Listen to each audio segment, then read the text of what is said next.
Students, अभी मैं जो आपको टॉपिक पढ़ाने जा रही हूँ वो पिछले ही वीडियो का कंटिन्यूएशन है और इसमें मैं आपको डिटेल में autotrophic nutrition and heterotrophic nutrition को सेपरेटली समझाने वाली हूँ। ठीक है, पिछली क्लास में हमने न्यूट्रिशन के टाइप्स देखे थे। एक ऑटोट्रॉफिक था, एक हेट्रो था। ऑटो का मतलब था जिसमें ऑर्गेनिज्म अपना खाना खुद प्रिपेयर करते हैं। हेट्रो कौन से ऑर्गेनिजम्स होते हैं जो अपना खाना खुद ना प्रिपेयर करके दूसरों पे डिपेंड होते हैं। ठीक है, तो एक एक करके दोनों न्यूट्रिशन को डिटेल में देखेंगे।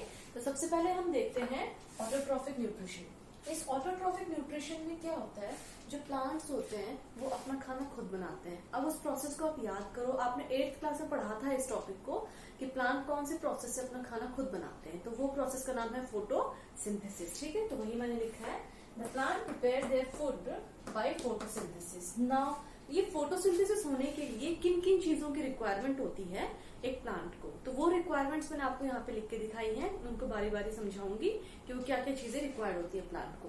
तो पहली है CO2। तो यहाँ पे हमने लिखा है the raw materials for the photosynthesis. पहली है CO2, सेकेंड है वाटर, तीसरा है sunlight and the fourth one is the chlorophyll. तो यहाँ पे जो CO2 होती है, अब ये प्लांट CO2 कहाँ से लेता है? From the atmosphere. ठीक है, दूसरा वाटर, वाटर कहाँ से लेता है प्लांट? From the soil. तीसरा सनलाइट, सनलाइट कहाँ से लेता है? From the sun. And chlorophyll, ये क्लोरोफिल कहीं से लेता नहीं है, ये प्लांट्स की लीव्स में ऑलरेडी प्रेजेंट होता है। कहाँ प्रेजेंट होता है अभी दिखाऊंगी मैं आपको। ठीक है, तो ये हो गए चारों रॉ मटेरियल्स जो हमें एक प्लांट के लिए जरूरी होते हैं for performing the process called as a photosynthesis. अब इस फोटोसिंथेसिस का रिएक्शन देखते हैं कि इस रिएक्शन में क्या क्या मॉलिक्यूल्स यूज होते हैं और क्या वो प्रोडक्ट बनाते हैं। तो यहाँ पे देखते हैं हम रिएक्शन। तो रिएक्शन में देखने में ध्यान से 6 मॉलिक्यूल ऑफ CO2, ठीक है, combines with 12 molecules of water and in the presence of sunlight with the help of chlorophyll, ये क्या बनाते हैं?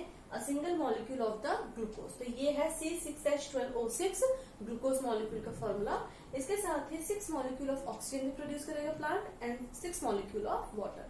तो ये जो दोनों चीजें हैं, ऑक्सीजन एंड वाटर, ये प्लांट को रिक्वायर्ड नहीं है, ये प्लांट से रिलीज आउट हो जाते हैं। ठीक है ना, प्लांट केवल अपने लिए ग्लूकोज रखता है। अब टॉपिक आता है कि फोटोसिंथेसिस प्लांट्स में कहाँ होती है। तो साइट ऑफ फोटोसिंथेसिस होती है प्लांट की लीव्स, लीव्स के अंदर होती है। ठीक है, तो यहाँ पे मैंने आपको लीव का स्ट्रक्चर बना के दिखाया है। देखो, इस लीव के अंदर छोटे छोटे प्लांट सेल्स होते हैं and every cell has a organelle specially called as a kitchen of the cell, जहाँ पे खाना बनता है या जहाँ पे फोटोसिंथेसिस होती है प्लांट में। उस ऑर्गेनल का नाम है क्लोरोप्लास्ट और यही वो ऑर्गेनल है जिसके अंदर एक पिगमेंट प्रेजेंट होता है जिसका नाम अभी जिक्र अभी किया था, क्लोरोफिल नाम से। तो ये जो क्लोरोफिल पिगमेंट होता है बेटा, क्लोरोप्लास्ट में प्रेजेंट होता है और एक क्लोरोप्लास्ट कहाँ होता है?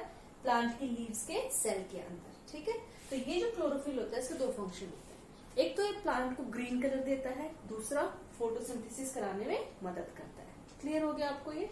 चलो, यहाँ तक हो गया हमारा क्लियर। नेक्स्ट बात आती है, ये जो CO2 होती है, हमने ये कहा कि एटमॉस्फेयर से प्लांट लेता है और हमने ये भी क्लियर कर लिया कि जो फोटोसिंथेसिस होती है वो लीव्स में होती है। तो अब लीव्स के अंदर CO2 जाएगी कैसे? तो लीव्स के अंदर CO2 जाने के लिए लीव्स में छोटे छोटे पोर्स होते हैं। ठीक है, जिनको हम स्टोमेटा कहते हैं। तो वो मैंने आपको डायग्रामेटिकली दिखाया है। यहाँ पे ये लीव्स है, इसमें यहाँ पे मैंने छोटे छोटे पोर्स दिखाए हैं and these pores are called as a stomata.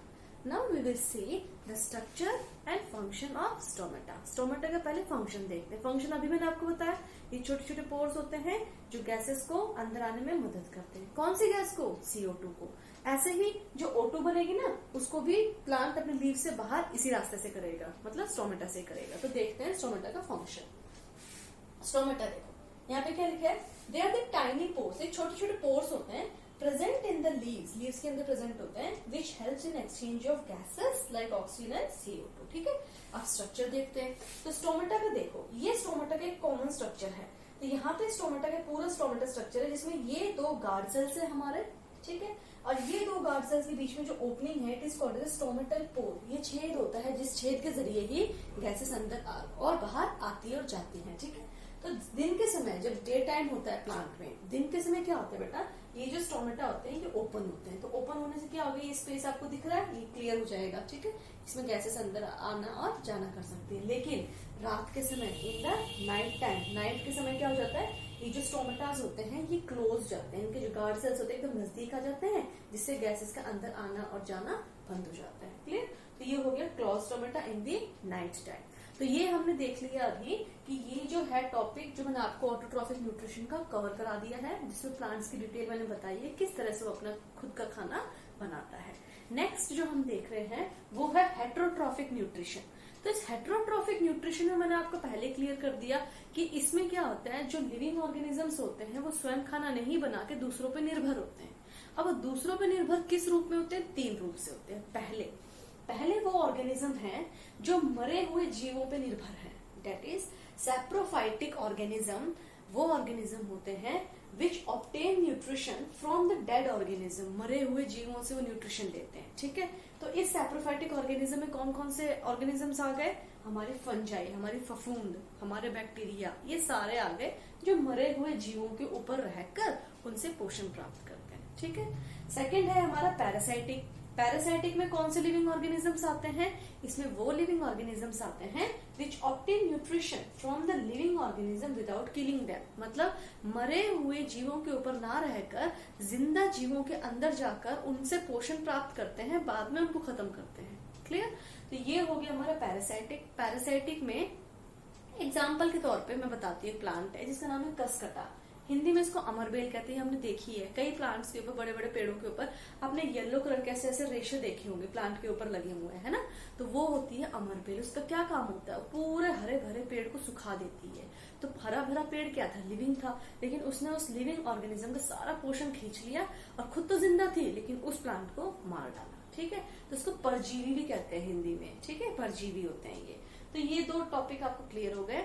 तीसरे टाइप के वो हेट्रोट्रॉफिक ऑर्गेनिजम्स होते हैं जो ना मरे हुए को ऊपर डिपेंड होकर खाना खाते हैं, ना किसी लिविंग ऑर्गेनिज्म के अंदर रह के खाते हैं। ये वो टाइप के ऑर्गेनिजम्स होते हैं जो अपने न्यूट्रिशन को ऑब्टेन करते हैं फ्रॉम कॉम्प्लेक्स फूड मटेरियल।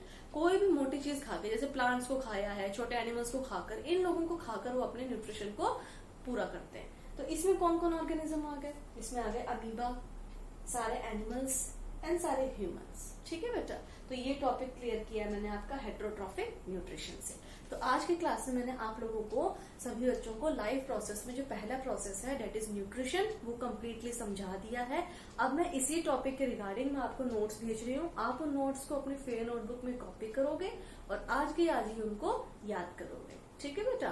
तो आई होप आपको ये क्लास समझ में आई होगी। नेक्स्ट टॉपिक में आपकी नेक्स्ट क्लास में लूंगी। Till then, okay, bye.